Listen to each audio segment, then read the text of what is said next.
In the heart of a sprawling estate, behind gates that seemed to whisper secrets of centuries past, the Baron's house stood as a monument of power and fear. But the true horror wasn't in the mansion itself, it was in the strange, almost ritualistic tasks he forced every slave to perform before even stepping across his threshold. These were not ordinary chores or duties, they were bizarre, humiliating, and sometimes terrifying acts that seemed designed to strip away dignity, test obedience, and imprint his control deep into the minds of those who served him. Each visitor, each servant, encountered a new layer of his twisted expectations, and rumors spread through the surrounding villages about the strange, almost surreal ordeals within the Baron's gates. What was behind these peculiar demands? What secret did the Baron guard so jealously that he needed such extreme measures to enforce his authority? The moment a slave approached the Baron's estate, the first task imposed upon them was the cleansing ritual, a practice that seemed both ritualistic and punitive, designed to test not only obedience but also fear. The ritual began at the outer gate, where a small, narrow trough filled with water stood, almost deceptively simple yet brimming with meaning in the Baron's twisted logic. Each slave was instructed to step forward, one at a time, and immerse their hands and face into the water, a process that the Baron insisted would wash away any impurities or prior thoughts that might contaminate the sanctity of his house. The water itself was cold and unwelcoming, chilling the skin and forcing a shiver through anyone who dared approach. The Baron often watched from the veranda above, his gaze sharp, scrutinizing every detail, the way the slave bent, how they held themselves, whether there was hesitation or trembling. Any sign of hesitation was noted, catalogued in the Baron's mind as weakness, and sometimes marked for later punishment. The ritual did not end with the simple act of dipping into water. The Baron had established precise movements. First, a circular motion with the hands over the face, followed by 3 dips, each more deliberate than the last, then wiping the face with the back of the hand, and finally lifting the head in a precise angle toward the Baron as if offering a silent acknowledgement of submission. The slaves were often left bewildered, unsure whether the exact motions were crucial or if the very act of performing them in front of the Baron was the true test. Those who had arrived at the estate for the first time found the ritual unnerving in ways they could not articulate. The Baron insisted that the water was infused with a subtle herbal mixture, said to cleanse not just the body but also the mind, although in reality it was nothing more than a shallow trough of cold water. Yet the psychological weight was immense, and the slaves often believed that failing the ritual could bring unseen consequences, both immediate and mysterious. Older slaves who had endured the Baron's whims for years whispered among themselves that the ritual was a form of control, a symbolic stripping away of the individual before they entered the domain where the Baron's authority was absolute. They recalled stories of newcomers who had misstepped, perhaps the hands had not been fully submerged, or the circle of water over the face was too slow, and the punishment that followed could be harsh, ranging from public shaming to physical reprimand. There was an unspoken understanding among the slaves that the ritual was more than hygiene, it was a public demonstration of power. The Baron's fascination with cleanliness, or at least the appearance of it, was intertwined with his obsession with control. Every drop of water that touched a slave's skin was a reminder that the Baron dictated not only their actions but also their very sense of propriety and order. Some slaves attempted to find small ways to resist, subtle deviations from the ritual that might go unnoticed. A pause here, a slightly faster motion there, but the Baron's keen eye rarely missed such subtleties. When he did notice, he would sometimes allow the ritual to continue, only to address the perceived imperfection later, often in a manner designed to humiliate. The ritual also served a psychological purpose. It instilled a uniformity among all who entered, no matter their origin, their past, or their personal history. The act of cleansing in the Baron's water became the first equalizer, erasing individuality and replacing it with a shared subservience. The slaves learned to anticipate the ritual before they even arrived, hearing stories from those who had endured it the day before, imagining the cold bite of the water and the precise, almost absurd movements they would be required to perform. The fear of the unknown added weight to the ritual as each new day brought slight variations or subtle adjustments imposed by the Baron, who delighted in observing reactions to even the smallest change. Over time, the ritual became a symbol not only of the Baron's authority but also of the strange, almost ceremonial nature of the estate itself. The act of stepping into the water, of performing the motions with exacting care, became an internalized script for the slaves, a reminder of their place and a measure of their survival. Despite the simplicity of the tools, a trough of water, the body, and the Baron's watchful gaze, the ritual carried a complexity born of intimidation, expectation, and psychological manipulation. Each slave, regardless of their background, came to understand that the cleansing was not optional,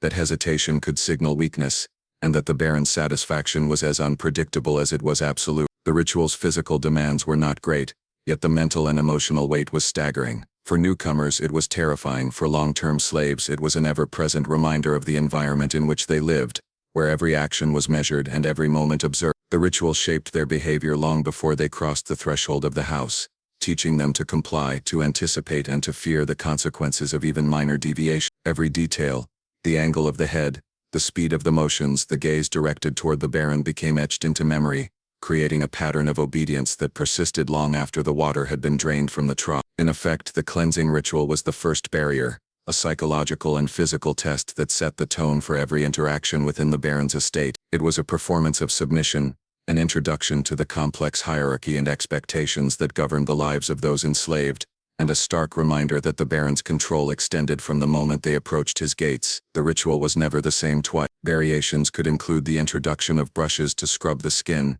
the sprinkling of sand into the water, or even the requirement to kneel while performing the cleansing. These changes were subtle yet powerful, keeping slaves uncertain and continually attentive, never fully comfortable in their action. Through this constant manipulation, the Baron reinforced the notion that compliance was survival and that even a simple act like washing one's face could carry weighty significance in the twisted ecosystem of his estate. Each slave, whether newly arrived or seasoned in servitude, came to understand that the cleansing ritual was more than preparation for entering the house.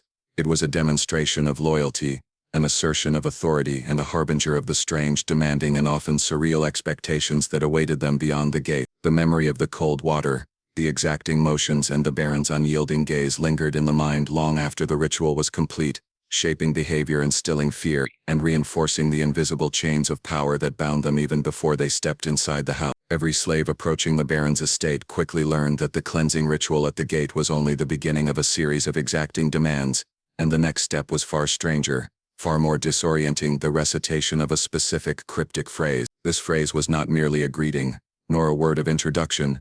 It was a verbal test, a code of obedience, a key that unlocked the Baron's acceptance into the household. The words themselves were deliberately obscure, a jumble of syllables that seemed almost nonsensical, yet carried a precise rhythm and tone that the Baron insisted must be followed exactly. New slaves often stumbled over the pronunciation, their tongues clumsy, their voices shaking under the pressure of the Baron's watchful eye. The Baron's inspectors, who stood nearby in silent vigilance, would correct any misstep immediately, demanding repetition until the sound, cadence, and tone were deemed satisfactory. The pressure to perform perfectly was immense, as even a minor hesitation or mispronunciation could result in immediate punishment. The phrase was more than words, it was a tool of psychological domination. By forcing slaves to speak something they did not understand, the Baron stripped away a portion of their autonomy, making them instruments of his will before they had even entered the house. The rhythm of the phrase mattered as much as the words themselves. The Baron often timed the recitation with a subtle tap of his cane on the railing, a metronomic beat that required perfect synchronization. Slaves who spoke too quickly, too slowly, or with the wrong intonation were scolded and sometimes forced to begin again, standing in the cold or under the hot sun, their bodies trembling with exhaustion and anxiety. For those who had survived the Baron's house for years, the phrase became second nature, a chant embedded into muscle memory through repetition and fear. But for newcomers, it was a confounding puzzle, a daily reminder that they had no control over even their own voice. The phrase itself was said to carry a symbolic meaning, though few truly understood it. The Baron claimed it was an ancient formula, one that symbolically cleansed the soul and aligned the individual's spirit with the estate's order. In reality, it was an instrument of compliance, a way to measure attention to detail, fear of authority, and willingness to submit to arbitrary rules. Occasionally, the Baron would alter the phrase slightly, adding an extra syllable, changing the accent, or requiring a whisper instead of a loud declaration. Each modification sent waves of uncertainty through the slaves, who never knew what would be demanded. Those who failed to adjust quickly were punished or sent back to the beginning of the ritual, forced to repeat all prior tasks, reinforcing the message that perfection, or at least obedience, was the only acceptable outcome. Beyond its functional purpose, the recitation served as a spectacle. The Baron, seated on his veranda or standing in the shade of the gates, seemed to derive pleasure from the nervous stammers and hesitant tongues of the slave. It was a reminder of his absolute control, a demonstration of power performed not only on the individuals but also for anyone else watching, other slaves, visitors, or locals who had come to witness the estate's routine. There was a psychological layering to the exercise.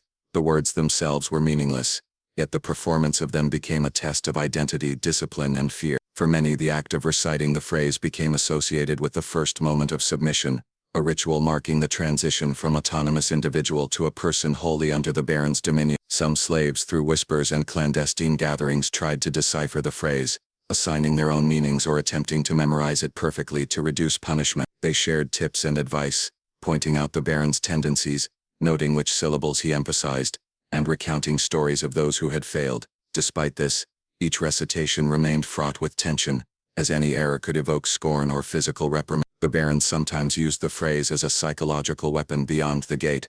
On certain days he would instruct a slave to recite the words multiple times in succession, or in front of an audience of other servants, amplifying the fear of failure through public display. The rhythm and repetition became a mental cage, locking the slaves into a pattern that reinforced both submission and anxiety. Moreover, the Baron occasionally demanded that the phrase be spoken in a hushed, almost secretive tone, compelling slaves to lower their voices, hunch their bodies and avert their eyes. The physicality of the act, posture, tone and timing, intertwined with the verbal performance, creating a complex ritual that bound body and mind to the Baron's arbitrary standard. Some slaves began to experience subtle psychological effects over time: hesitation before speaking, a constant self-monitoring of tone, and an internalized fear of vocal error. The phrase became a mental anchor, reminding them of the constant scrutiny that defined life under the Baron's rule. The act of speaking it day after day reinforced obedience, diminished personal confidence, and trained the mind to anticipate punishment before it occurred.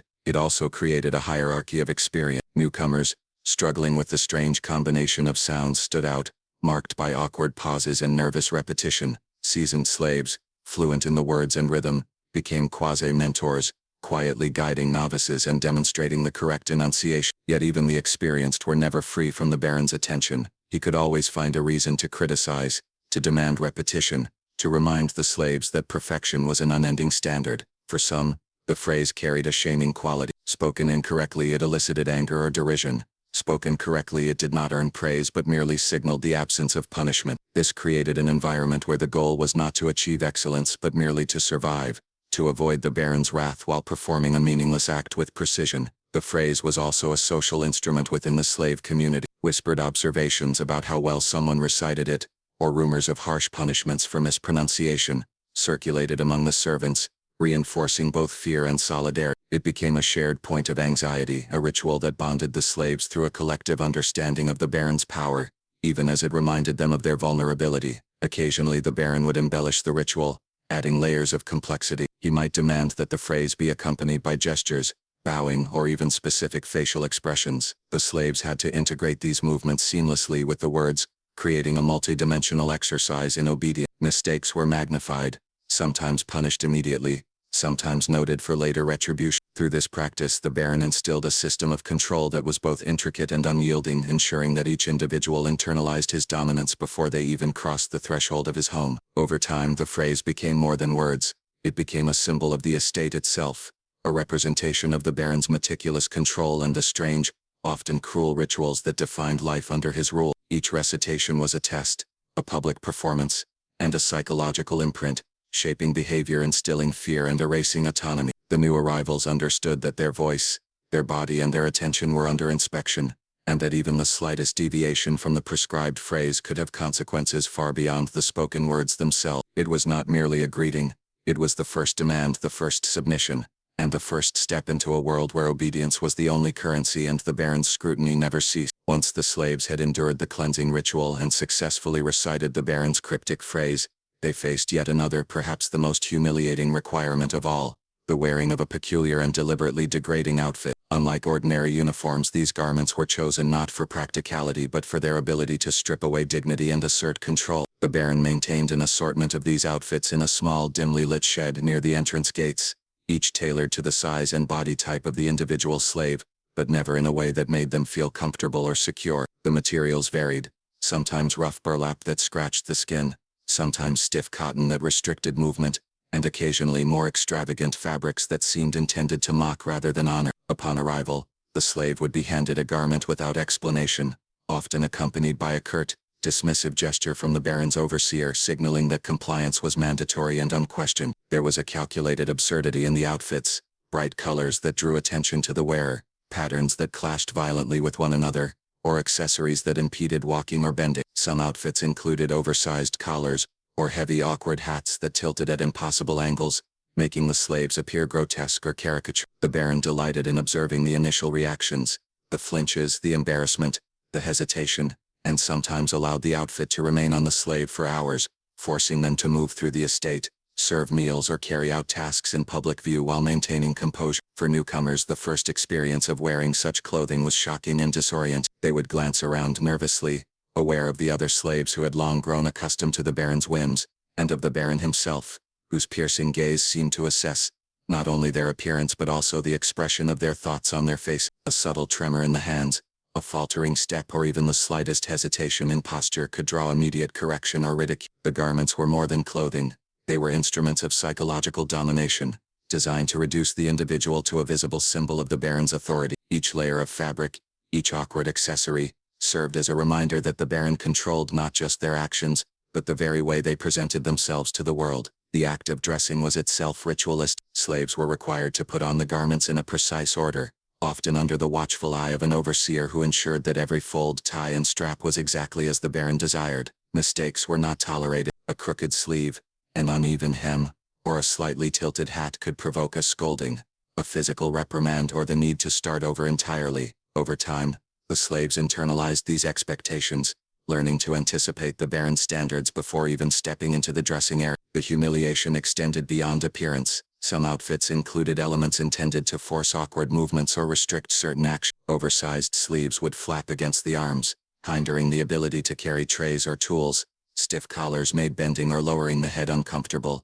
Heavy hats or adornments shifted unpredictably, requiring constant adjustment to maintain balance and composure. These deliberate constraints were designed to foster obedience through discomfort, teaching the slaves that even the most ordinary movements could be monitored, regulated, and judged. In addition, the outfits often had symbolic elements. Brightly colored sashes or badges marked newcomers or those deemed inferior, while more experienced or favored slaves might wear slightly less cumbersome versions, though never comfortable. This created a visual hierarchy, reinforcing status within the household, and reminding everyone of the consequences of failure or rebellion. Social dynamics among the slaves were affected as well. Newcomers would be the subject of whispered commentary, with seasoned slaves offering advice on posture, gait, or handling the outfit to avoid the Baron's note. These interactions fostered a sense of camaraderie, but also reinforced the constant awareness that deviation, error, or hesitation could result in punishment. The psychological effect of the garments was profound. Beyond discomfort or embarrassment,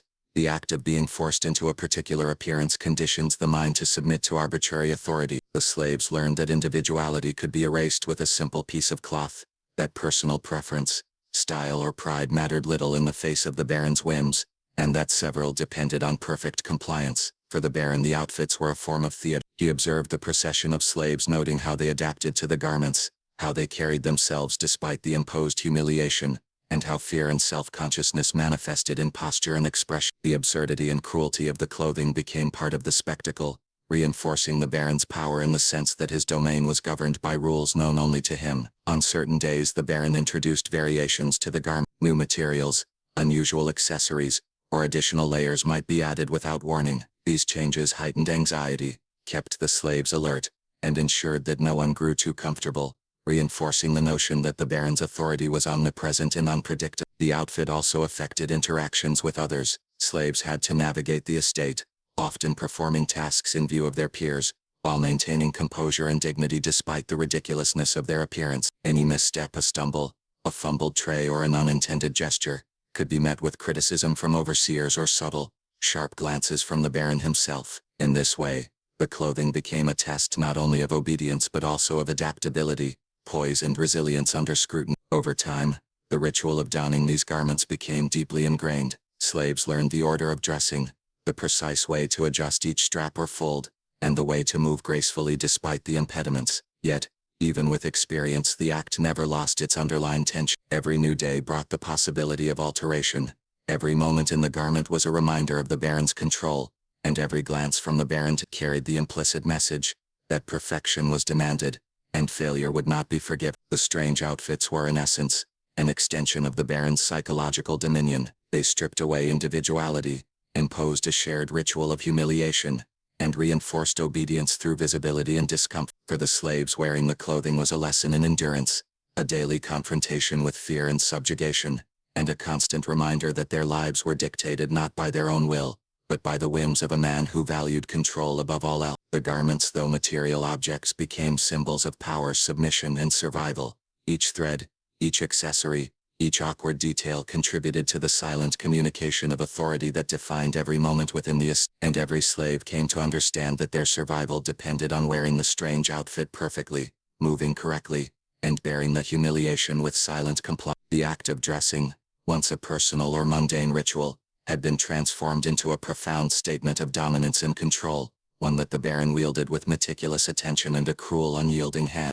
After enduring the cleansing ritual, reciting the Baron's cryptic phrase and being forced into the humiliating outfit, the next requirement for every slave approaching the Baron's estate was perhaps the most physically and mentally taxing, performing a series of precise contortions or postures to demonstrate obedience. This was no ordinary display of discipline. It was a test designed to reinforce the Baron's absolute control and to break the will of those who dared enter his domain. From the moment a slave stepped past the gate, the Baron's inspectors would scrutinize every movement, ensuring that each gesture, bow, and bend adhered exactly to the protocol the Baron had established. The postures themselves were complex, often requiring the slave to bend, twist, or kneel in ways that were unnatural and exhausting. Some positions demanded holding one's arms straight out at an awkward angle while balancing on the balls of the feet. Others required kneeling with the torso leaning forward face inches from the ground, and still others involved combinations of stretching, bending, and twisting that tested both flexibility and endurance. The Baron's intention was clear. He sought not only physical demonstration but also a symbolic submission of body to his will, showing that the slaves could be controlled in every possible way. Newcomers were often bewildered and overwhelmed. They had no prior knowledge of the exact forms or sequences expected, and even the slightest hesitation or mistake drew immediate attention. The overseers, trained to detect the smallest deviation from the standard, would issue sharp commands, forcing repetition until the posture was deemed correct. Physical strain was a constant companion. Maintaining these positions for extended periods caused muscle aches, fatigue, and discomfort. The slaves' bodies were tested to the limits, as holding a twisted or contorted pose required immense concentration and self-control. Yet the exercise was more than purely physical. It was psychological. The Baron's focus on detail, his scrutiny of even the smallest misalignment, created a pervasive atmosphere of anxiety.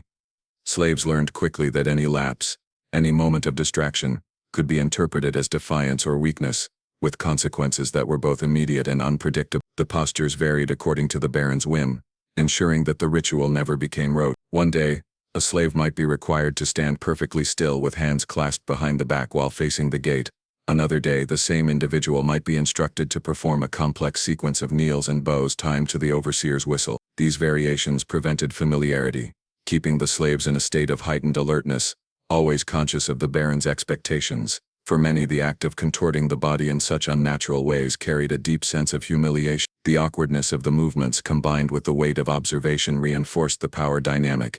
Each posture was a public declaration of submission, a visible statement that the Baron's authority extended not just to speech or thought, but to every physical action. The process also served to unify the slaves in shared suffering. Those who had endured the postures for months or years offered subtle guidance to newcomers, advising on balance, timing, and the proper angle of each bend. Yet this camaraderie existed alongside constant awareness that any error could be punished or ridiculed, creating a complex social dynamic of both support and tension. The postures carried symbolic weight as well. Certain bows or gestures were meant to signify humility, loyalty, or acknowledgement of the Baron's supremacy, while others demonstrated readiness to serve or compliance with the estate's rules. The physical exertion and discomfort were intertwined with psychological submission, ensuring that the slaves internalized the Baron's dominance through both body and mind. Occasionally, the Baron would introduce additional elements to the postures, such as holding a small object, keeping eyes fixed on a point, or timing the movement to a sound or signal. These additions increased the difficulty and served to reinforce attentiveness, obedience, and the understanding that every action, no matter how small, was monitored. For the new arrivals, the first encounter with these contortions could be physically shocking. Limbs ached, joints strained, and muscles trembled under the unnatural demands, yet they quickly realized that the physical pain was secondary to the psychological implications. Each posture was a test, a demonstration of control, and a marker of their place within the hierarchy of the estate. Experienced slaves, by contrast, had learned to move with precision, conserving energy while maintaining the appearance of complete compliance. They could perform the required gestures with apparent ease, though the constant vigilance ensured that the Baron's influence remained absolute. The postures also functioned as a method of observation for the Baron. By forcing slaves into controlled, awkward positions, he could detect hesitation, resistance, or defiance that might not be apparent in ordinary movement. The slightest tremor of the hand, a faltering step, or a misaligned shoulder could be interpreted as evidence of disobedience, ensuring that fear remained a constant motivator. In addition to individual compliance, the postures created a rhythm and order within the estate. Slaves moving through the required positions formed a visual procession, a living demonstration of the Baron's authority and the rigor of his control. The spectacle served both to instill fear in newcomers and to reinforce the established hierarchy among those who had long served, reminding everyone of the consequences of failure or defiance. Some variations of the ritual required extraordinary endurance. Slaves might be forced to hold a particularly strenuous position for minutes at a time, often under harsh weather conditions, or in full view of the Baron and his guests. The combination of physical strain, mental focus, and public scrutiny heightened the sense of powerlessness and dependency, conditioning the slaves to respond to even the most arbitrary command without hesitation. Over time, these contortions and postures became more than mere tasks. They became a framework through which the Baron's control was exercised and reinforced. The ritual served to erode individuality, condition obedience, and maintain an environment in which the slaves' bodies were as much a tool of compliance as their speech and thought. The memory of the contortions, the ache of muscles, the careful alignment of limbs, and the sharp eyes of overseers all left a lasting imprint, ensuring that each encounter with the Baron's demands reinforced the psychological domination that permeated every aspect of life within the estate. Even those who had mastered the postures never ceased to feel the pressure, the subtle threat embedded in every movement, and the realization that the Baron's scrutiny extended to the very way they held themselves, bending the body into forms dictated by another's whim, shaping not only their physical behavior but the very way they understood their place in the world. Once the slaves had endured the cleansing ritual, recited the Baron's cryptic phrase, donned the humiliating outfit, and contorted their bodies into the precise postures demanded, they faced yet another peculiar and bewildering task, carrying strange objects with mysterious significance. These items varied widely, from simple tools to odd, handcrafted artifacts that seemed to hold no practical purpose, yet each was imbued with symbolic weight in the Baron's elaborate system of control. Upon arrival at the gates, an overseer would hand the slave an object, sometimes a heavy metal rod, other times a carved wooden figurine, a bundle of sticks tied together, or even a small container filled with sand, water, or stone. The slaves were given minimal instruction, often only a terse command to hold it correctly or keep it balanced, leaving them to decipher the Baron's expectations through trial, error, and fear. The objects themselves were cumbersome or awkwardly shaped, deliberately designed to test strength, coordination, and attentiveness. A metal rod might be unbalanced or bent, requiring constant adjustment, while a bundle of sticks could shift unpredictably, forcing the slave to maintain constant vigilance. Even simple containers often contained substances that sloshed or shifted, amplifying the challenge of maintaining composure and precision while performing other rituals. The Baron, perched in a place of observation, scrutinized every movement. His gaze followed the slaves closely as they carried their assigned objects through the gate and along the approach to the house. A slight wobble, a tremor in the hands, or a misstep could provoke a sharp reprimand or a requirement to start over. The task demanded complete attention and coordination, ensuring that the slave's mind remained focused entirely on the Baron's command, leaving little room for independent thought or distraction. The significance of the objects extended beyond their physical presence. Some were said to represent loyalty, humility, or submission, while others were entirely inscrutable, their purpose known only to the Baron himself. This uncertainty heightened the psychological impact of the ritual, as slaves were forced to perform actions without fully understanding their meaning, reinforcing the sense of unpredictability and the necessity of unquestioning obedience. Experienced slaves often learned through observation and subtle instruction how to handle each object to meet the Baron's exacting standards. They would note the slightest inclinations, the balance points, the required posture, and even the pace at which the object must be carried. Yet no matter how skilled, each slave understood that perfection was demanded, and the Baron's standards could change at any moment, keeping all under constant tension. Carrying the objects also intersected with other rituals, adding layers of complexity and difficulty. While maintaining awkward postures, dressed in the humiliating garments, and moving with the rhythm of the Baron's expectations, the slaves had to ensure that the objects remained steady and intact. This required physical strength, endurance, and careful coordination, as well as a steady mind capable of responding to unpredictable challenges. For newcomers, the first experience of carrying these items could be physically exhausting and mentally disorienting. The weight, balance, or unfamiliar shape often caused clumsiness, triggering immediate correction from the overseers. Some slaves would drop their objects accidentally, prompting public humiliation or harsher punishment. The consequences reinforced the understanding that survival depended on precise, obedient execution, no matter how strange or seemingly meaningless the task. The Baron's fascination with these objects often bordered on the ritualistic or ceremonial. He sometimes required that the slaves hold the items in specific ways, point them in particular directions, or even perform small gestures with them, as if acknowledging the invisible hierarchy of the estate. Every adjustment, every minor movement was scrutinized, emphasizing that mastery over the object was inseparable from the display of obedience. Beyond the individual test, the objects also functioned as instruments of social control. The assignments were sometimes deliberately unequal, with heavier or more awkward items given to newcomers or those who had displayed signs of resistance, while more experienced or favored slaves might receive lighter or easier items. This reinforced the hierarchy within the household, and constantly reminded everyone of their place in the Baron's system. Psychological pressure was compounded by the Baron's occasional alteration. One day the weight of a rod might be increased subtly, the contents of a container slightly shifted, or the required gesture modified without warning. The slaves had to remain vigilant and adaptable, understanding that even small deviations could lead to failure and punishment. These changes prevented complacency, ensuring that the ritual remained a constant reminder of the Baron's dominance. The act of carrying these objects was also a public demonstration. Slaves moved through the gates and along the approach to the house, while being observed not only by the Baron but also by other servants and sometimes by visiting guests. Any error, hesitation or display of weakness could be noted, spreading fear and reinforcing the importance of conformity. Over time the ritual became ingrained, a learned behavior that combined precision, endurance and psychological conditioning. Slaves memorized the proper grips, the necessary balance, and the subtle movements required to maintain the appearance of perfect control. Yet even mastery offered no reprieve, as the Baron's unpredictable nature meant that new demands, new positions or entirely new objects could be introduced at any moment, keeping the slaves in a constant state of alertness. The objects also carried an element of symbolism tied to the Baron's ideology. They were a visible representation of the slave's role, tools of obedience, symbols of submission, and markers of the Baron's power to impose arbitrary demands. Each object, though mundane or strange, became a test of focus, resilience, and psychological endurance,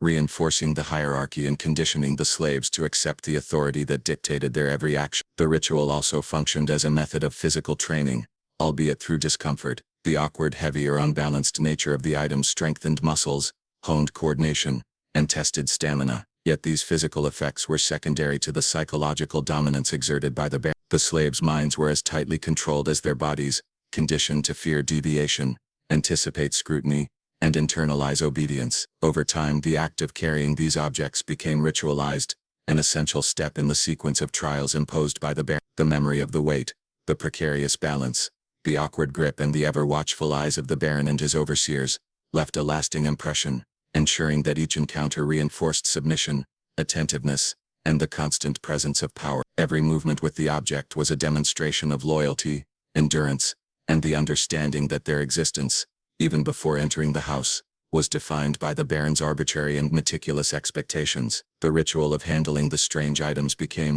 a microcosm of life in the Baron's estate, a mixture of fear, discipline, endurance, and constant vigilance, training the slaves to obey without question, to internalize authority, and to accept the inscrutable and often humiliating demands that defined their daily existence.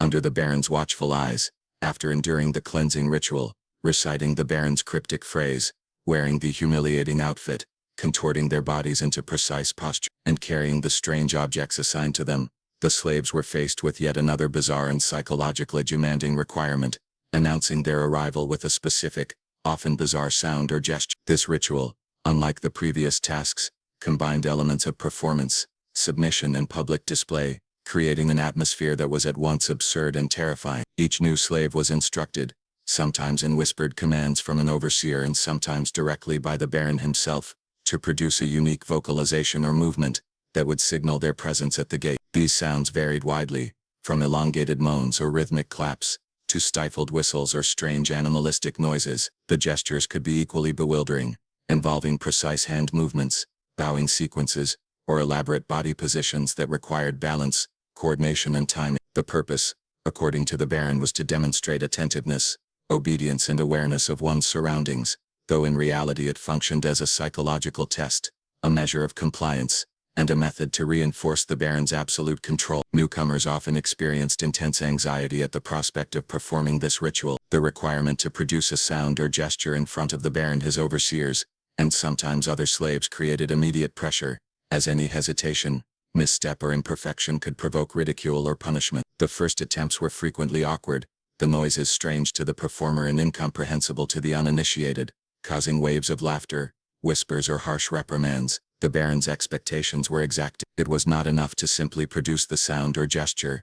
Timing, volume, rhythm, and posture were all scrutinized meticulously. A sound that was too loud, too soft, too fast or too slow could be corrected repeatedly, sometimes forcing the slave to repeat the action dozens of times until it met the Baron's arbitrary standard. Similarly, gestures had to be precise, with the correct angle of the hands, the correct bow of the torso, and the correct positioning of the feet, all observed under the Baron's unwavering gaze. The combination of physical and psychological pressure made the ritual intensely demanding. Slaves had to concentrate entirely on their performance, controlling both body and voice while simultaneously managing fear, embarrassment, and anticipation of the Baron's judgment. The absurdity of the sounds or gestures did little to mitigate the seriousness of the task. In fact, the strangeness heightened the sense of vulnerability, as the slaves were forced to expose themselves in a manner that was deeply unfamiliar and humbling. The ritual also served as a method of social control within the slave community. Observing the performance of others created a hierarchy of experience.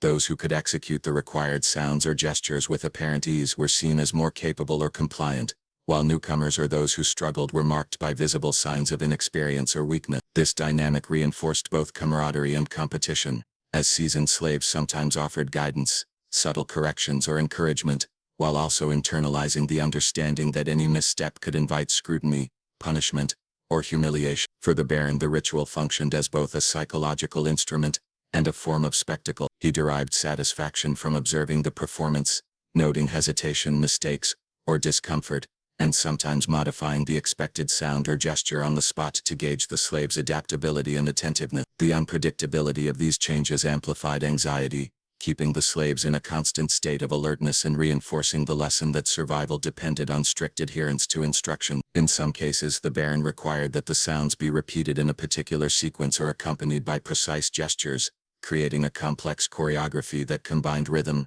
timing, and physical movement. This added complexity ensured that the slaves remained mentally engaged, physically strained, and perpetually aware of the Baron's scrutiny. Newcomers quickly realized that even a minor error could have consequences beyond the immediate reprimand. Overseers noted mistakes for later correction, and in some instances, failure to perform correctly could lead to physical punishment, public shaming, or being forced to repeat the entire sequence of rituals from the beginning. This understanding created a pervasive atmosphere of tension, where every sound and every movement was significant, and where the stakes of compliance or failure were immediate and real. The ritual of announcing arrival also carried symbolic weight. The act of producing a sound or gesture before entering the Baron's domain was a declaration of presence and submission, a signal that the individual acknowledged the hierarchy and the authority that governed every aspect of life within the estate. It was a performance designed to strip away autonomy and assert the Baron's control over not just actions but also expression and identity. Over time, the ritual became internalized among the slaves. They memorized the required sounds and gestures, perfected their execution, and learned to anticipate modifications.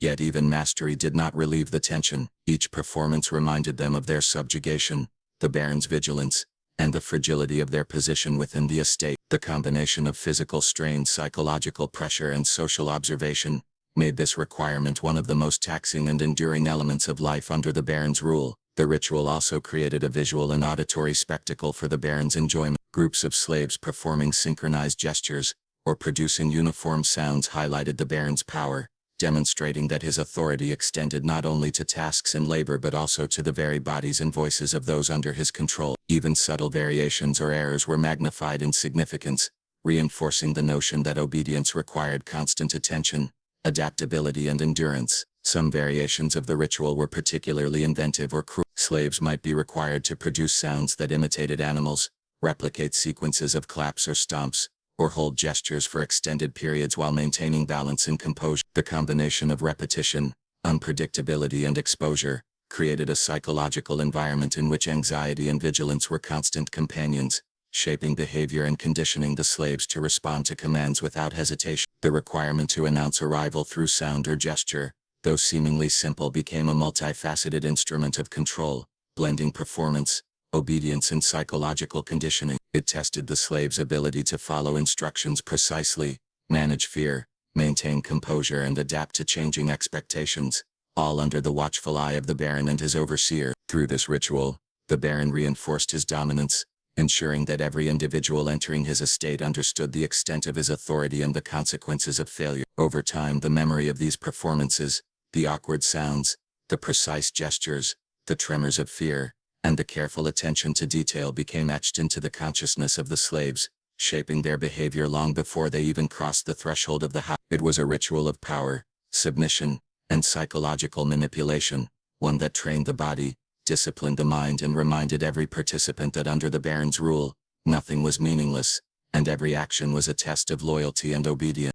Once the slaves had endured the cleansing ritual, recited the Baron's cryptic phrase, donned the humiliating outfit, contorted their bodies into precise postures, carried strange objects, and announced their arrival with peculiar sounds or gestures, they faced yet another layer of the Baron's carefully orchestrated ritual, the inspection of their hands, nails, and overall physical presentation. This task, seemingly minor on the surface, carried profound psychological weight, as it symbolized the Baron's obsession with control, perfection, and the total subjugation of every detail of the slaves' bodies. Upon entering the estate grounds, each slave was commanded to present their hands to an overseer or directly to the Baron, who would examine them with an intensity that made the smallest imperfection appear significant. The Baron's gaze was meticulous. Every fingernail was scrutinized for length, cleanliness, and shape. Every callus or scar noted. Every wrinkle or blemish mentally catalogued. This inspection was not merely about hygiene. It was a demonstration of authority, a way to communicate that even the tiniest aspects of a person's body were under scrutiny and subject to judgment. The slaves quickly learned that the inspection was both literal and symbolic. The Baron would comment on small flaws, sometimes exaggerating their significance to reinforce a sense of inadequacy. A single chipped nail or trace of dirt could result in scolding, repetition of previous rituals, or even physical punishment. The precision required instilled constant self-awareness. The slaves had to monitor not just their hands but their posture, gaze, and demeanor, anticipating the Baron's expectations in ways that extended far beyond the immediate inspection. The Baron's fascination with hands and nails had layers of meaning. Hands are instruments of labor, tools that define the work and capability of a person, and by controlling even their presentation, the Baron asserted dominance over the slaves' capacity to act and their identity as laborers. The inspection served as a reminder that every part of the body belonged to the Baron's authority and that obedience was not limited to tasks, but extended to personal presentation and self-control. Newcomers often found the process humiliating and bewildering. They had no prior guidance on what constituted acceptable grooming, posture, or expression, and the Baron's standards were exacting and sometimes inconsistent. A nail considered acceptable one day might be criticized the next, depending on the Baron's whims or the subtle shifts in his expectation. This unpredictability heightened anxiety as the slaves realized that nothing could be taken for granted, and every moment of their bodies being observed carried potential consequences. Beyond the hands and nails, the Baron frequently extended the inspection to other aspects of physical presentation. Hair, clothing adjustments, posture, and even the way a slave held their arms or tilted their head were evaluated. Every detail contributed to a cumulative assessment of obedience, attentiveness, and submission. The smallest deviation could be interpreted as defiance or lack of respect, reinforcing the understanding that perfection, or at least compliance with the Baron's arbitrary standards, was the only acceptable outcome. Experienced slaves who had endured these inspections for months or years often developed strategies to navigate them with minimal correction. They would hold their hands at specific angles, position their fingers to appear straight and clean, and maintain postures that aligned with the Baron's expectation. They learned to anticipate his scrutiny, correcting minor issues preemptively and adjusting gestures and expressions to avoid attracting attention. Yet even seasoned slaves were never fully free from anxiety. The Baron's meticulousness ensured that vigilance remained constant, and any lapse could result in immediate correction or punishment. The psychological impact of these inspections was profound. By focusing attention on the hands, a symbol of labor, agency, and individuality, the Baron communicated that even the most personal aspects of the body were subject to control. The slaves internalized this scrutiny, developing an almost obsessive awareness of their hands and gestures, constantly monitoring themselves to avoid mistakes. This conditioning extended to other areas of behavior, reinforcing compliance in both visible actions and private thought. Some inspections were ceremonial, occurring in public view where multiple slaves were lined up and evaluated sequentially. This created a social dimension to the ritual, as those being inspected could see the reactions of others, the consequences of errors, and the Baron's overall authority. The public nature of the inspection amplified its psychological effect, reminding everyone that personal failings, real or perceived, could be observed, judged, and punished. The Baron also sometimes incorporated tools or implements into the inspection, such as brushes, small knives, or polishing cloths, which the slaves were required to use under supervision. The movements had to be precise, nails polished evenly, skin wiped clean, and hands held at specific angle. Mistakes in technique, timing, or sequence were criticized, reinforcing the lesson that obedience required mastery of both body and action. The inspection extended beyond physical appearance into endurance. Slaves were often required to hold their hands, arms, or bodies in specific positions for prolonged periods while maintaining composure, adding a layer of physical strain to the already psychologically taxing experience. Fatigue, discomfort, and the fear of correction created a tense environment, conditioning the slaves to maintain vigilance and submission under stress. For newcomers, the first inspection could be a moment of intense vulnerability. They were exposed, not only physically but psychologically, as the Baron and overseers assessed their ability to comply, control their body, and internalize the lessons of hierarchy and submission. Mistakes or hesitations carried consequences, shaping behavior through fear and conditioning from the very beginning. Over time, the inspection of hands and physical presentation became a deeply ingrained ritual,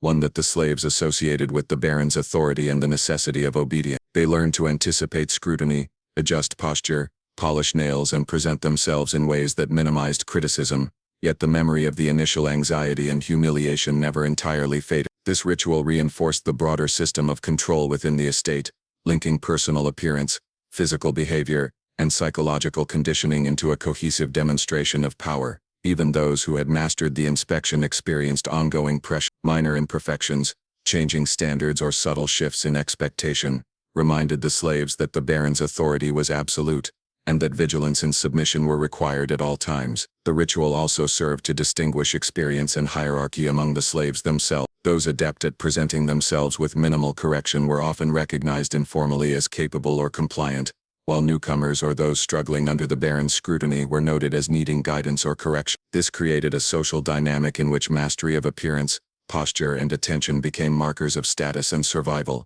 The ritual of inspection, though centered on seemingly minor details, was a powerful instrument of domination. It trained the slaves to internalize authority, to monitor their bodies and gestures continuously, and to respond to the Baron's standards with precision and care. The attention to hands and nails, extended to posture, grooming, and composure, communicated that no aspect of the self was free from control, and that survival required constant vigilance, obedience, and submission. Through this meticulous scrutiny, the Baron reinforced his dominance, ensuring that every individual entering his estate understood the extent of his power, the expectations of compliance, and the consequences of failure. The memory of these inspections, the careful positioning of fingers, the polishing of nails, the precise alignment of posture, and the ever-watchful gaze of the Baron remained deeply imprinted in the slaves' minds, shaping their behavior and perception of authority long before they stepped fully into the house itself. After enduring the cleansing ritual, reciting the Baron's cryptic phrase, wearing the humiliating outfit,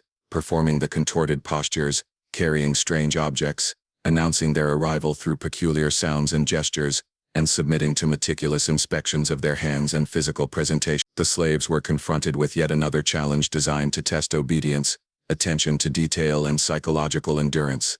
The recitation of the Baron's personal decrees and phrases before they were allowed to step inside the house. This task, which might appear simple on the surface, was laden with psychological complexity and symbolic significance, reflecting the Baron's obsession with control and the subtle manipulation of fear. Each new slave was assigned a set of phrases, passages, or statements, often composed of archaic language, nonsensical metaphors, or cryptic symbolism. These phrases were never explained. Their purpose was not to convey meaning but to demand absolute memorization, precise pronunciation, and perfect delivery under the watchful eyes of overseers and the Baron himself. The initial attempts of newcomers were often fraught with anxiety. The language was foreign or convoluted, and the pressure of performing correctly in front of the Baron heightened every error. A slight hesitation, mispronunciation, or deviation from the expected tone could provoke a harsh correction, sometimes in the form of verbal reprimand, physical discomfort, or repeated performance until perfection was achieved. The slaves quickly realized that this ritual was not merely about speaking words. It was a test of focus, composure and the ability to internalize authority. The Baron observed not only accuracy but also posture, eye contact, hand placement, and tone of voice. Every aspect of the recitation contributed to a larger evaluation of obedience, discipline and submission. The psychological impact of the task was profound. The cryptic nature of the phrases created a sense of uncertainty and dependence. Slaves were forced to rely entirely on the Baron's feedback to understand what constituted correctness, instilling a habit of constant attentiveness and fear of failure. This environment reinforced the hierarchy within the estate, emphasizing that knowledge, action and even speech were entirely under the Baron's control. Experienced slaves often offered subtle guidance to newcomers, showing them how to pause at the right moments, emphasize certain words, or maintain a specific rhythm. Yet this guidance was itself a form of survival strategy, as even seasoned slaves were aware that the Baron could alter the expected delivery at any moment, requiring immediate adaptation. Some recitations were simple in structure but demanding in performance. Others were elaborate, stretching over several sentences, requiring precise enunciation, memorization of unusual word sequences, and perfect timing. The Baron sometimes introduced changes without warning, adding words, altering the order, or imposing tonal shift. This unpredictability heightened anxiety, reinforcing the notion that vigilance, compliance and adaptability were essential for survival. Physical and psychological strain often intersected during the recitation ritual. Slaves were frequently required to maintain strict posture, hold objects or perform gestures while speaking, compounding the difficulty of the task. Balancing these demands created a heightened awareness of the body, mind, and speech simultaneously, conditioning the slaves to manage multiple forms of scrutiny under pressure. The public aspect of the ritual added another layer of intensity. Slaves reciting in sequence before others were observed not only by the Baron and overseers, but also by their peers. Mistakes were noticed, sometimes mocked or noted for later correction, reinforcing both fear and the social hierarchy within the enslaved community. Successful recitation could earn temporary recognition or relief, while failure underscored the vulnerability and dependence of the individual on the Baron's approval. The recitations were also symbolic. Speaking the Baron's words served as a physical manifestation of submission, a ritual acknowledgement of authority, and a reminder that autonomy, interpretation or deviation were not tolerated. The act of recitation reinforced the internalization of the Baron's control.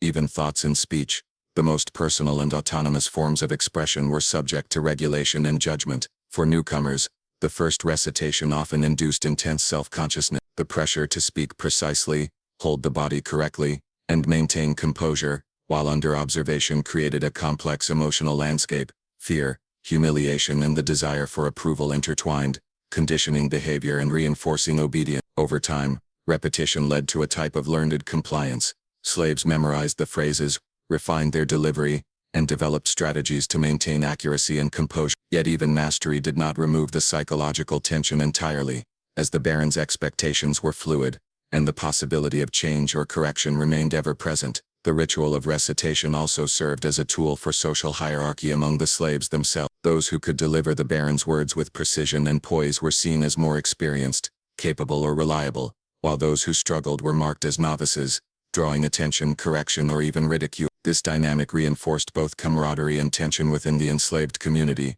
establishing an internal system of recognition while simultaneously underscoring dependence on the Baron's authority. Occasionally the Baron demanded that recitations be performed in conjunction with other rituals, such as holding awkward objects, maintaining contorted postures, or wearing specific garments. These combinations increased the difficulty exponentially, testing endurance, focus, and the ability to integrate multiple forms of obedience simultaneously. The demands of simultaneous physical and mental control created a heightened state of vigilance, reinforcing the Baron's dominance and ensuring that the slave's attention remained firmly directed toward compliance and survival. The recitation ritual also carried a performative element for the Baron's entertainment. Watching the slave struggle, succeed or falter provided him with both amusement and a tangible demonstration of his power. The absurdity, complexity and meticulousness of the phrases highlighted the extent of control he wielded, reinforcing the notion that every element of life under his authority was shaped according to his whims. Over time, the ritual had profound effects on the slave's psychology. Constant practice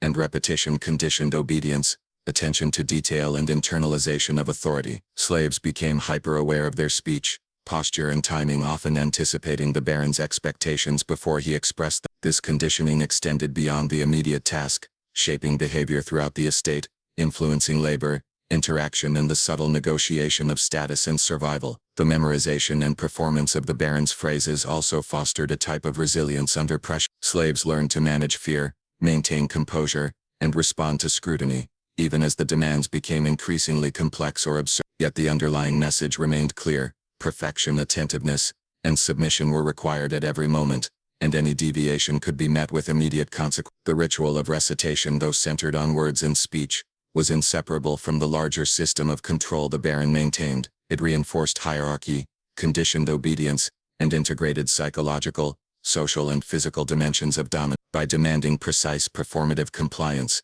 the Baron ensured that even the most personal form of expression, speech, became a tool for control, a mechanism for reinforcing authority, and a visible demonstration of the subjugation that defined life within his estate. Each recitation etched the Baron's power deeper into the consciousness of the slaves, leaving a lasting impression of dominance, discipline, and the constant presence of authority that preceded them even as they crossed the threshold of the house itself. Once the slaves had undergone the previous rituals, the cleansing, the recitation of cryptic phrases, wearing the humiliating outfit, performing contorted postures, carrying strange objects, announcing their arrival through peculiar sounds and gesture, submitting to inspections of hands and physical presentation, and reciting the Baron's personal decrees, they were confronted with yet another peculiar and psychologically taxing requirement: walking a carefully designated path to the Baron's door while performing a series of predetermined steps. At first glance, this may have appeared simple, but the ritual was a sophisticated instrument of control, blending physical discipline, psychological pressure, and social conditioning into a single highly demanding task. Each new slave was instructed on the specific sequence of steps, the placement of the feet, the height of each lift, the angle of each turn, and the pace of movement. Any deviation from the prescribed pattern was immediately noticed by overseers, and the Baron observed with sharp attention to detail. The steps themselves were often unnatural or exaggerated, requiring extended leg lifts, unusual pivots, or careful balancing that demanded strength, flexibility, and concentration. The combination of unfamiliar movement and constant observation created a profound sense of vulnerability, as even a minor misstep could be interpreted as disobedience, clumsiness, or lack of attentiveness. The psychological pressure of walking the designated path was immense. Slaves were acutely aware that their progress was being scrutinized at every moment, not just for accuracy of steps but for posture, composure, and rhythm. Hesitation or imbalance could provoke reprimand, repetition, or punishment,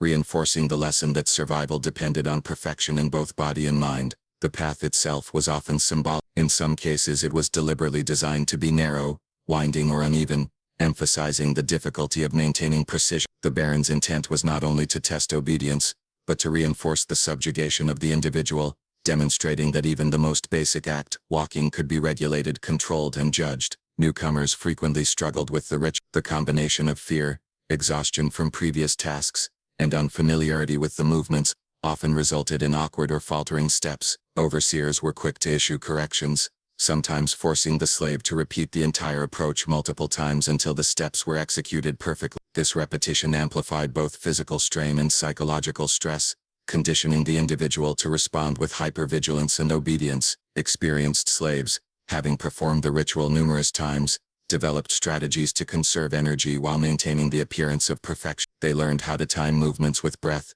distribute weight efficiently, and maintain balance, all while projecting composure and attentiveness. Yet even mastery offered no respite.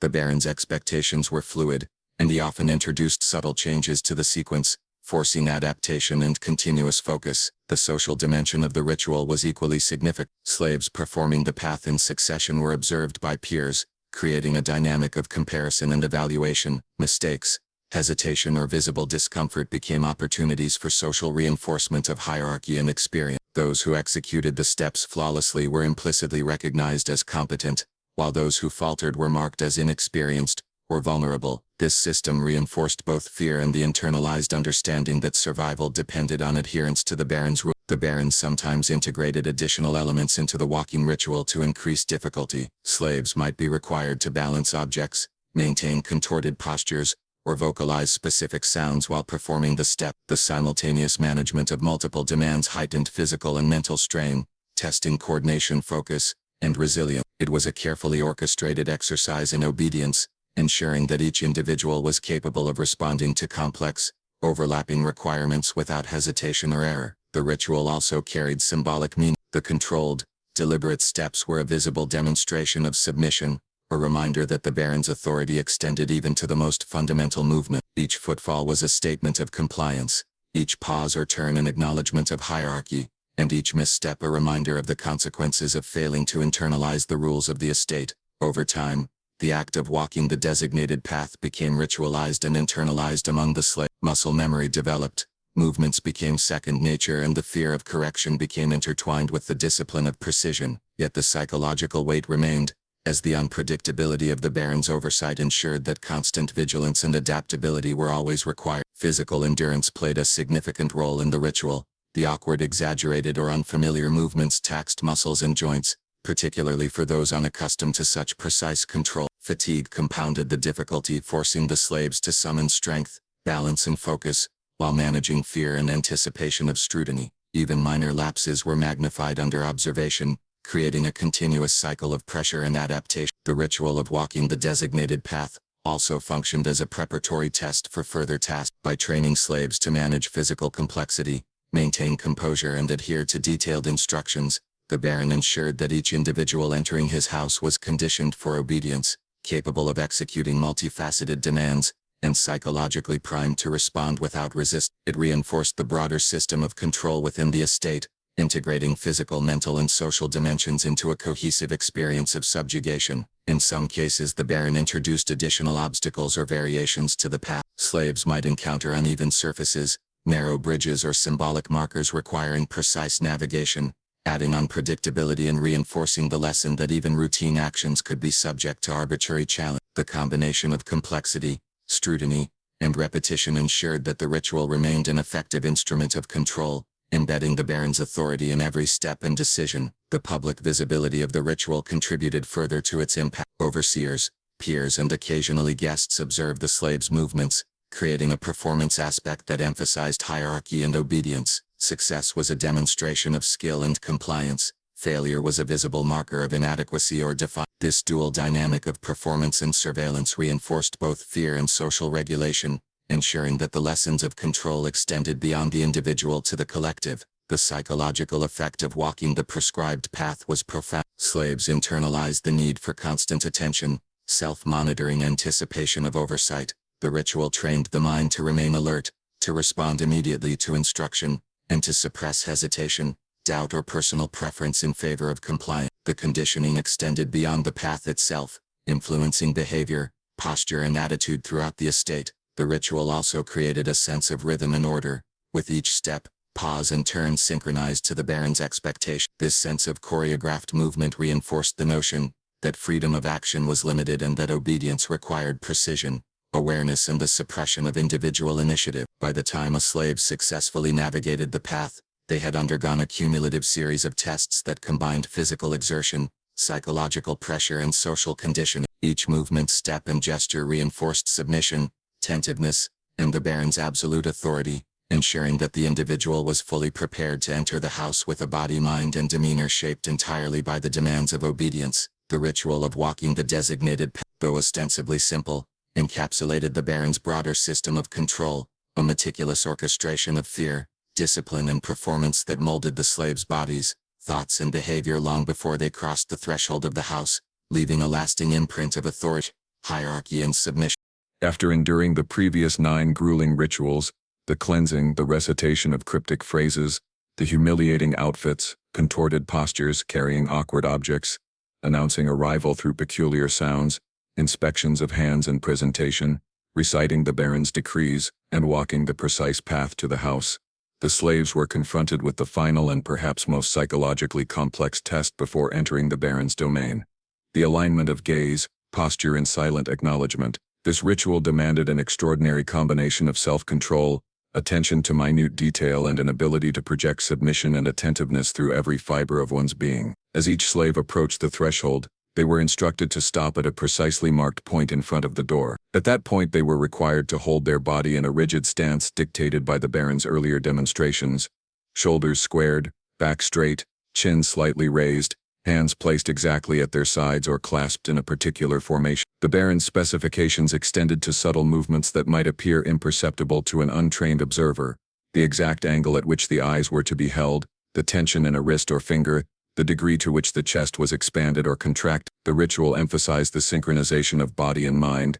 The slave's posture was to communicate attentiveness, obedience, and readiness, even before any words or sounds were uttered. The alignment of gaze was central to this ritual. Slaves were instructed to look directly at the baron or an appointed overseer, maintaining eye contact with unwavering steadiness, but without any display of defiance or unnecessary emotion. A gaze that faltered, drifted, or expressed uncertainty was met with correction, sometimes verbal, sometimes physical, and occasionally requiring the entire sequence of rituals to be repeated from the beginning. This emphasis on gaze was both symbolic and practical.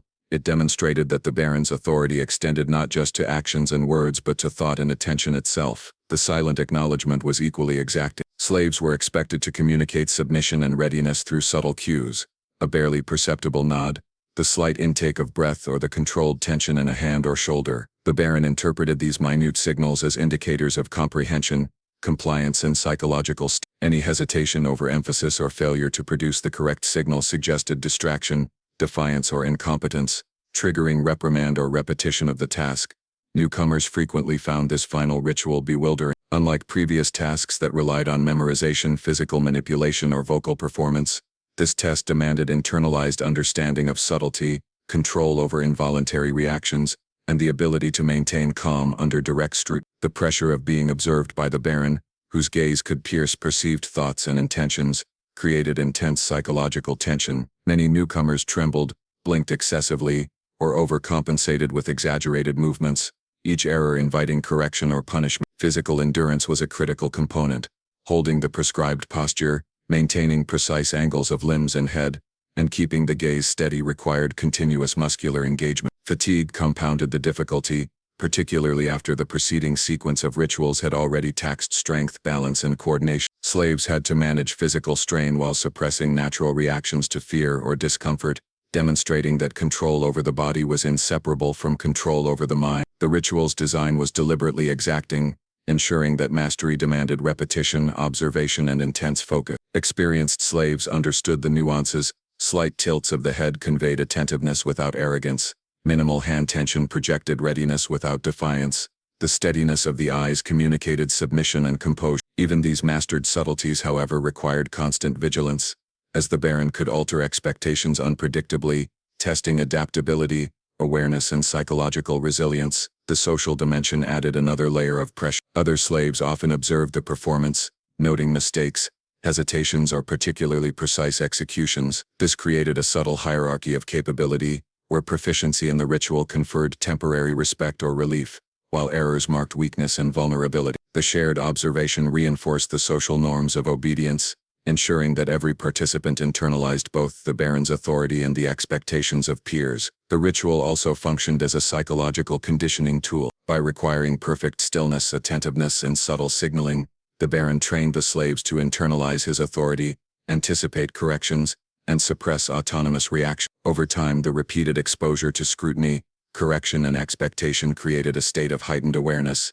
where obedience became instinctive, and even minor lapses produced discomfort or anxiety. This conditioning extended beyond the immediate ritual, influencing behavior, posture, and response throughout the estate. Symbolically, the alignment of gaze, posture, and silent acknowledgement represented the culmination of the baron's control over the individual. Every preceding ritual had prepared the slave to submit physically, mentally, and socially. This final test synthesized those elements, requiring the integration of all learned behaviors into a singular demonstration of readiness and total compliance. It reinforced the baron's authority over movement, speech, appearance, and attention, leaving no aspect of the slave's presence uncontrolled. In some instances, the baron introduced variations or additional demands to the ritual. Slaves might be required to hold a particular object, angle their bodies differently, or synchronize subtle gestures with the movements of another participant. These variations increased the difficulty, demanded adaptability, and served as constant reminders that authority was absolute, expectations could change at any moment, and perfection or the closest approximation was required at all times. The psychological intensity of the ritual was compounded by the anticipation of entering the house itself. Slaves understood that success in this final test determined their immediate access to the baron's domain and the relative safety of the household. Failure could result in repetition of earlier rituals, public humiliation, or even physical punishment, emphasizing that each movement, glance, and gesture carried tangible consequences. The ritual also demanded extreme mental focus. Slaves had to suppress natural reflexes, control micro-expressions, and maintain a mental presence that mirrored the physical discipline required. Any lapse in concentration could manifest as trembling, wandering eyes or unintended gestures, all of which were closely observed and judged. The integration of mental and physical control ensured that the ritual served as both a test and a conditioning tool, shaping behavior at the deepest levels of perception and action. Experienced slaves often coached newcomers, offering guidance on subtle cues, how to angle the head, soften the gaze without appearing disengaged, or maintain balance while signaling attentiveness. Yet even with mentorship, the ritual retained an element of unpredictability, as the Baron's expectations could shift instantaneously, demanding acute perception, adaptability and calm under pressure. The repetition of this final ritual across multiple arrivals created a cumulative effect. Each performance reinforced the hierarchy, the authority of the Baron and the psychological conditioning of the participants. Slaves internalized the lesson that control extended to every aspect of their being, from posture and gaze to subtle acknowledgement, and that obedience was not optional but an integral part of existence within the estate. By the time a slave successfully completed the alignment of gaze, posture and silent acknowledgement, they had undergone a comprehensive series of rituals that combined physical exertion, mental focus, social conditioning and psychological pressure. The final test ensured that the individual entering the Baron's house was disciplined, attentive, and fully conditioned to respond to authority with precision, composure and submission. The memory of this ritual, the exacting angles of posture, the steadiness of the gaze, the subtle cues of acknowledgement, and the ever-watchful scrutiny of the Baron remained deeply imprinted, shaping behavior, thought and response long before the slave crossed the threshold. The ritual represented the culmination of control, the apex of psychological conditioning, and the final demonstration of obedience, ensuring that the Baron's authority had been internalized and that the individual was prepared for the challenges and expectations awaiting inside the house. After enduring every grueling ritual, the cleansing, the cryptic recitations, the humiliating outfits, the contorted postures, the awkward objects, the strange sounds and gestures, meticulous inspections, precise recitations, exact walking steps, and finally the alignment of gaze, posture and silent acknowledgement, the slaves finally crossed the threshold of the Baron's house. Yet even in that moment, there was no relief, only the unspoken understanding that their every action, thought and breath was now subject to unrelenting scrutiny. They had been shaped, molded and broken in subtle and relentless ways, each ritual stripping away autonomy and replacing it with a learned, conditioned obedience. The house itself, looming and imposing, became a symbol not just of authority but of the inescapable control that the Baron exerted over life, movement and even the mind. Inside, the air was thick with expectation, the walls seemed to echo the precision and submission demanded outside, reinforcing the reality that crossing the threshold did not grant freedom, it only ushered the slaves into another arena of exacting dominance. Every glance, every whisper, every step was measured, as the Baron observed, always calculating, always controlling. Those who had endured the rituals carried with them a complex mixture of fear, resignation and learned resilience. They knew that survival depended on continued obedience, unwavering attention, and the suppression of natural instincts in favor of compliance. The rituals had prepared them physically and mentally, training them to respond instantly to commands, anticipate scrutiny, and manage anxiety under constant pressure. And yet within that conditioning a subtle, almost imperceptible resilience often emerged. Some slaves, in mastering the impossible demands of the Baron, developed inner strength, patience and cunning, a capacity to navigate cruelty with quiet vigilance. The culmination of all these trials was a chilling testament to the Baron's meticulous control. He had not merely dictated labor or behavior, he had imposed authority on the very essence of existence, from the body and voice to the mind and will. In that house, every ritual, every command and every test coalesced into a system of total dominance, leaving an indelible mark on those who passed through it. The strong ending is that the Baron's control was absolute, his methods cruelly intricate, and the slaves' survival a testament to endurance, adaptation and the human spirit tested under extreme oppression, a haunting reminder of the ways power can shape, break and condition lives beyond imagination.